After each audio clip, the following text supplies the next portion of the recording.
방금 우리가 같이 읽은 이 오늘 묵상 본문은 그 요한복음 13장에서부터 시작된 예수님의 고별 담화 중의 한 부분입니다. 지금 쭉 예수님의 그 담화가 이어지고 있는 중인데요. 바로 앞에 이제 13장을 좀 보면 어떤 내용이 있었냐면 너희 중에 하나가 나를 팔 것이다. 이런 얘기도 예수님이 하시고요. 그리고 베드로에게 네가 닭이 울기 전에 3번 나를 부인할 것이다. 이런 얘기도 이미 하셨어요. 그래서 지금 분위기가 그렇게 좋지가 않은 상황입니다. 그래서 오늘 본문이 이렇게 시작이 되는 거예요. 1절 보시면 너희는 마음에 근심하지 말라 이렇게 얘기하시죠. 그러니까 아마 당시 그 제자들의 어떤 마음에 얼굴에 근심이 가득했을 겁니다. 그러니까 예수님께서 제자들 모아놓고 그런 얘기 하신 거잖아요. 너희들이 나를 팔 거다, 부인할 거다, 배신할 거다, 이제 이런 얘기를 하셨다는 건데, 그래서 그런 그들에게 여러 격려의 말씀들을 하시는 거죠. 우리에게도 굉장히 익숙하고 힘이 되는 말씀들이 이렇게 가득 들어차 있는 게 오늘 본문입니다. 2절 보시면 이렇게 말씀하시죠. 내 아버지 집에 거할 곳이 많도다. 그렇지 않으면 너희에게 일렀으리라. 내가 너희를 위하여 거처를 예비하러 가노니 이렇게 얘기하십니다. 그러니까 내가 비록 너희들을 떠나 가기는 하겠지만 그런 너희들의 거처를 예비하러 가는 것이다. 그래서 예수님께서 고난당하실 이유 그리고 잠시 떠나실 그 이유가 무엇인지를 설명하는 내용도 있고요. 6절을 보시면 예수께서 이르시되 내가 곧 길이요 진리요 생명이니 나로 말미암지 않고는 아버지께로 올 자가 없느니라. 정말 유명한 말씀이죠. 내가 길이고 진리고 생명이야. 예수님께서 스스로를 이렇게 설명하시는 내용도 있습니다. 12절도 보시면 나를 믿는 자는 내가 하는 일을 그도 할 것이요 또한 그보다 큰 일도 하리니 이는 내가 아버지께로 감이라 이렇게 말씀하시죠. 그러니까 앞으로 나를 믿는 자는 내가 하는 일, 내가 했던 말을 그도 할 것이요 뿐만 아니라 내가 지금까지 했던 것보다도 큰 일을 그들이 하게 될 것이다. 어떤 제자들이 받게 될 권능에 대한 약속도 해주십니다. 그래서 오늘 본문은 이렇게 읽고 나면 뭔가 이렇게 힘이 되고 격려가 되는 그런 본문이죠. 그런데 이 본문을 이렇게 묵상하다 보면 질문 하나를 하게 되어 있어요. 그게 뭐냐면 과연 예수님께서 오늘 우리가 이렇게 은혜 받는 이 방법처럼 이 본문의 대화를 이렇게 문장 문장 단락단락 끊어서 하셨을까라는 거예요. 그러니까 우리도 지금 2절 잘라서 은혜 받고 6절 잘라서 은혜 받고 12절 잘라서 은혜 받고 지금 이렇게 가고 있잖아요. 오히려 예수님은 평상시에 제자들과 하셨던 것처럼 어떤 큰 대화의 그 주제와 맥락을 가지고 일관된 말씀을 지금 하고 계시는 건데 오히려 우리가 좀 익숙한 말씀이 이렇게 툭툭 튀어나오니까 우리가 익숙한 대로 문장 문장 단락단락 잘라서 이거 내가 아는 말씀이네, 이거 내가 아는 말씀이네, 이거 내가 아는 말씀이네 하면서 그렇게 잘라서 우리가 읽고 이해하고 있는 건 아닐까, 그렇게 우리가 은혜를 땡겨받고 있는 건 아닐까, 이런 의심을 좀 하게 된다는 거죠. 이 문제를 좀 해결하기 위해서는 오늘 이 본문을 뒤에서부터 훑어 올라갈 필요가 좀 있습니다. 그러니까 앞에서부터 읽어 내려오기보다는 뒤에서부터 읽어 올라가면 이게 쭉 정리가 다시 좀 되거든요. 10절부터 한번 다시 볼까요? 예수님께서 오늘 본문의 이 뒷부분에서 하고 싶으셨던 말씀은 단순히 너희들 큰일 할 수 있을 거야 만은 아닙니다. 그거는 우리가 그렇게 읽고 싶은 것이지 눈에 확 들어오잖아요. 그렇죠? 와, 예수님 같은 일도 한데 예수님보다도 큰 일을 할 수 있대. 이게 눈에 확 들어오니까 사실 우리가 그렇게 읽게 되는 건데 예수님께서 하시는 이 뒷부분 얘기의 핵심은 그게 아니에요. 예수님은 오히려 이 얘기를 하세요. 10절 보시면 내가 아버지 안에 거하고 아버지는 내 안에 계신 것을 내가 믿지 아니하느냐. 내가 너희에게 이르는 말은 스스로 하는 것이 아니라 아버지께서 내 안에 계셔서 그의 일을 하시는 것이라 이렇게 얘기하시죠. 그러니까 지금 계속 반복되면서 강조되고 있는 게 뭐냐면 내가 아버지 안에 있고 아버지께서 내 안에 계시다라는 거예요. 그죠? 그런데다가 11절도 보시면 이 얘기가 또 나와요. 내가 아버지 안에 거하고 아버지께서 내 안에 계심을 믿으라. 그렇지 못하겠거든 행하는 그 일로 말미암아 나를 믿으라. 이게 지금 10절 11절 계속 반복되고 있는 게 뭐냐면, 내가 아버지 안에 거하고 아버지께서 내 안에 계셔. 이 얘기를 지금 계속 반복해서 하고 계시는 거거든요. 그러니까 예수님이 이 마지막 부분에 정말 하고 싶으셨던 말씀은 뭐냐면, 예수님의 거처, 예수님이 머무시는 그 거처가 다름 아니라 하나님 아버지라는 거예요. 내가 하나님 아버지 안에 거하고 있어, 이렇게. 그래서 예수님께서 하시는 말씀, 예수님께서 하시는 그 일, 그 모든 것들이 예수님께서 하나님 아버지라는 그 거처 안에 머물기 때문에 가능한 거야. 이렇게 말씀하시는 거라고요. 그래서 12절 얘기가 나오는 겁니다.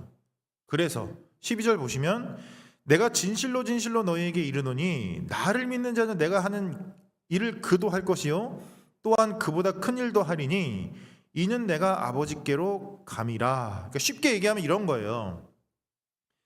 내가 아버지께로 다시 가는 이유는, 이제 너희도 믿음으로 그 거처 안에, 하나님 아버지라는 그 거처 안에 함께 머물 수 있도록 하기 위함이야.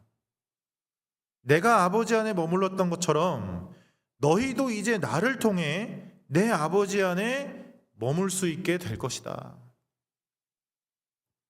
나 예수 그리스도가 십자가와 부활의 복음을 통해 그 길을 열어젖혔다라는 그 사실,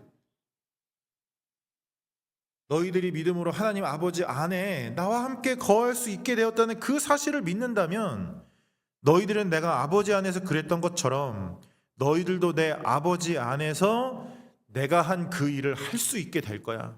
아니, 그것보다 더 큰 일도 할 수 있을 거야. 너희들도 아버지 안에 거할 수 있거든. 이 얘기를 하시는 거라고요.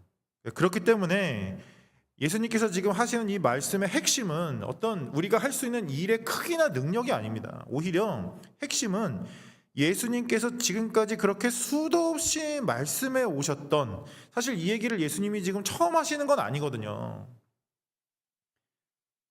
지금까지 수도 없이 말씀해 오셨던 하나님 아버지라는 그 거처에 우리를 초대하시겠다는 거예요. 하나님 아버지와 아들 예수 그리스도의 그 관계 안으로 우리를 포함시키겠다. 그걸 위해서 내가 지금 이걸 하고 있는 거야. 이렇게 얘기하시는 거예요. 그러면 6절이 다시 보이죠. 6절 보시면, 예수께서 이르시되 내가 곧 길이요 진리요 생명이니 나로 말미암지 않고는 아버지께로 올 자가 없느니라. 이렇게 얘기하십니다. 그러니까 우리는 이 말씀이 너무 유명하잖아요, 사실은. 근데 이 말씀을 읽으면서 어디에 주로 이제 딱 우리의 마음을 집중하냐면, 내가 곧 길이요 진리요 생명이니, 여기에 마음을 많이 둡니다. 맞는 말씀이죠. 예수님이 길이죠. 예수님이 진리이고 예수님이 생명이에요. 그래서 주로 우리는 이 얘기를 할 때 예수님이 길입니다, 생명입니다, 진리입니다, 이제 이렇게 선포하게 된단 말이에요. 그런데 왜 예수님이 길이고 진리이고 생명이냐는 거예요. 나로 말미암지 않고는, 뒤에가 보이잖아요. 이제 아버지께로 올 자가 없는 거예요. 나로 말미암지 않고는 아버지께로, 그 거처로 갈 자가 없는 거예요. 그렇기 때문에 예수님은 단순히 우리가 죽고 나서 천국에 가는 길이라거나, 단순히 천국에 보내주는 논리이거나, 천국에서 살아남을 수 있는 생명, 이 정도만을 얘기하시는 게 아닙니다. 예수님은 예수님 스스로가 거처로 삼으셨던 하나님 아버지에게로 우리를 인도하시는 길이고, 하나님 아버지라는 그 거처 안에 머무는 것이 무엇인지 깨닫게 하는 진리이고, 결국 하나님 아버지라는 그 거처 안에 살 수 있도록 하는 생명인 거예요. 예수가 우리를 하나님 아버지 안에 머물게 하십니다. 그래서 예수님이 길이고 예수님이 진리이고 예수님이 생명인 거예요. 그러면 이제 2절부터 4절 말씀이 다시 보입니다. 내 아버지 집에 거할 곳이 많도다. 그렇지 않으면 너희에게 일렀으리라. 내가 너희를 위하여 거처를 예비하러 가노니 가서 너희를 위하여 거처를 예비하면 내가 다시 와서 너희를 내게로 영접하여 나 있는 곳에 너희도 있게 하리라. 내가 어디로 가든지 그 길을 너희가 아느니라. 우리는 이걸 어떻게 해석해 왔냐면 예수님께서 이제 곧 죽고 부활하신 후에 승천하셔서 천국에 가실 건데 거기에 가서 우리의 거처를 마련하실 것이다. 천국에는 우리가 지낼 곳이 충분하다. 예수께서 우리를 그 천국에 들어가게 해주실 거니까 우리는 죽고 나서 걱정할 필요가 하나도 없다. 이렇게 이해를 합니다. 하지만 이미 예상하시겠지만 여기서 얘기하는 아버지 집은 단순히 죽어서 가는 천국만을 의미하는 것은 아닙니다. 예수님의 거처가 되시는, 이제는 우리의 거처가 되시는 하나님 아버지, 그분 자체에 대한 얘기를 해주시는 거예요. 예수님께서 십자가의 죽음과 어떤 부활의 승리, 이 십자가와 부활이라는 이 복음을 통해서 하나님 아버지께로 나아가는, 그 안에 거할 수 있는 길을 완전히 열어젖히셨기 때문에 이제는 우리도 예수님처럼, 예수님이 그러셨던 것처럼, 이 땅에서 그러셨던 것처럼 우리도 이 땅에서 하나님 아버지 안에 거할 수 있다. 하나님 아버지를 거처 삼아 우리가 하나님 안에 머물고 하나님이 우리 안에 머무는 놀라운 연합으로 여기에서부터 살아갈 수 있게 되는 거예요. 여기에서부터. 그래서 이건 단순히 죽고 나서 천국 가는 얘기만이 아니라는 겁니다. 예수 그리스도께서 십자가와 부활의 복음을 통해 열어젖히신 그 하늘길을 통해 바로 지금, 바로 여기에서 하나님 아버지라는 그 거처에 거하며 그 생명과 능력을 누릴 수 있다. 미래의 어느 날 죽고 나서 경험할 그 무엇에 대한 얘기가 아니라 바로 지금, 바로 여기에서부터 하나님을 거쳐 삼아 살아가는 그 사람, 바로 여기에서, 바로 지금부터 하나님 아버지를 거처로 삼아 살아가는 그 사람이 결국은 죽어서도 하나님을 거쳐 삼아 영원한 그곳에 가게 되겠구나 하고 소망을 갖게 되는 거예요.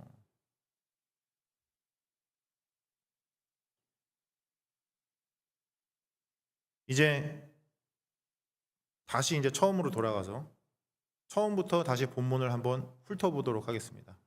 예수님께서 이렇게 말씀하시는 거예요. 너희는 마음에 근심하지 마라. 내 하나님 아버지는 나만 거할 수 있는 그런 좁은 거처가 아니야. 내가 성취할 십자가와 부활의 복음으로 너희도 나처럼 하나님 아버지 안에 거할 수 있게 할 거야. 내가 아버지 안에, 아버지가 내 안에 거하셨던 것처럼 나를 통해 너희가 아버지 안에, 아버지가 너희 안에 거하시는 놀라운 연합이 바로 지금, 바로 여기에서 시작될 것이다. 내가 곧 길이요, 진리요, 생명이니 걱정할 것이 없다. 나로 말미암는 자 반드시 아버지라는 그 거처 안에 거하게 될 것이기 때문이다. 그러니 오히려 기대해라. 내가 아버지 안에 있었기 때문에 할 수 있었던 말들, 할 수 있었던 일들, 너희들도 아버지 안에 있기 때문에 이제 너희들도 할 수 있을 거야. 아니, 그보다 더 큰 일도 하게 될 것이다. 그러니 근심하지 말고 믿음과 소망으로 오늘을 살아라. 바로 오늘, 바로 여기에서.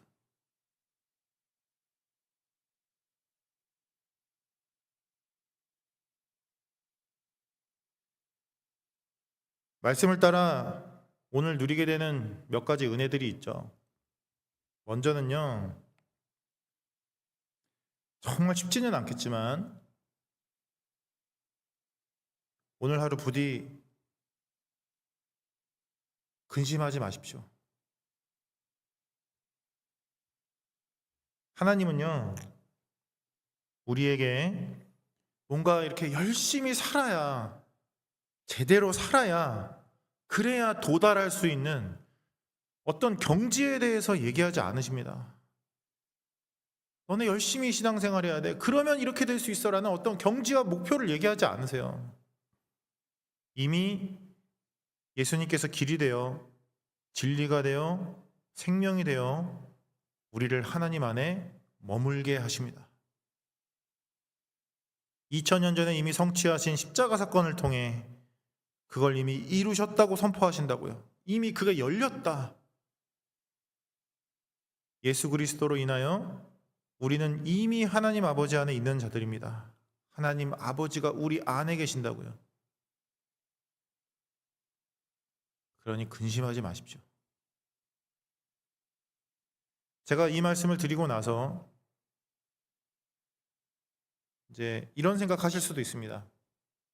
나는 그거 잘 다가오지 않는데, 나는 그거 잘 모르겠는데,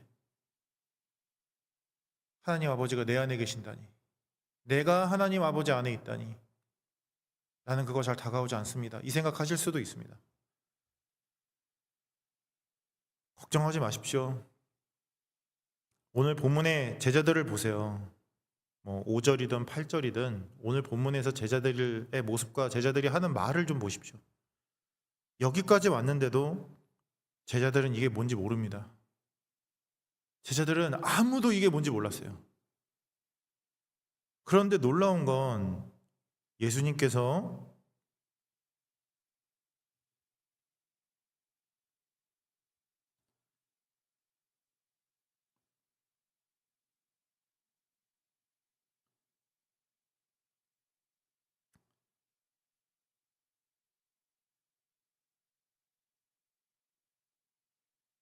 그런 제자들을 포기하지 않으신다는 거예요.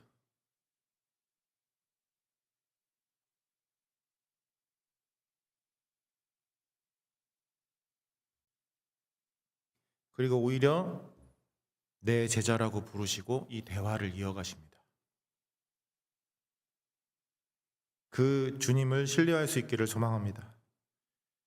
비록 오늘 우리 무지에도 예수님께서 오늘 이렇게 말씀을 주시잖아요. 그렇죠? 예수님께서 말씀을 주시고 놀랍게도 오늘 하루를 통해 이 대화를 이어가시고 이 관계를 이어가시고 놀랍게도 우리를 제자로 다듬어 가십니다. 이 사실에 오히려 소망을 가질 수 있는 우리 모두가 되기를 소망합니다. 한 가지만 더 말씀드리면 이제 이 말씀을 나누고 나면 이제 각자 기도하는 시간을 가지실 텐데 예수님께서 오늘 본문 마지막에 놀랍게도 기도에 대한 얘기를 하신다라는 거 기억해 주실 수 있으면 좋겠습니다. 13절에서 14절 보시면 기도에 대해서 얘기하시면서요. 아버지가 아들 안에, 아들이 아버지 안에, 그리고 이제는 우리도 그 아버지 안에, 그 아들 안에 있기 때문에 이 말씀이 가능해진다라는 걸 깨닫게 하십니다. 너희가 내 이름으로 무엇을 구하든지 내가 행하리니 이는 아버지로 하여금 아들로 말미암아 영광을 받으시게 하려 함이라. 내 이름으로 무엇이든지 내게 구하면 내가 행하리라.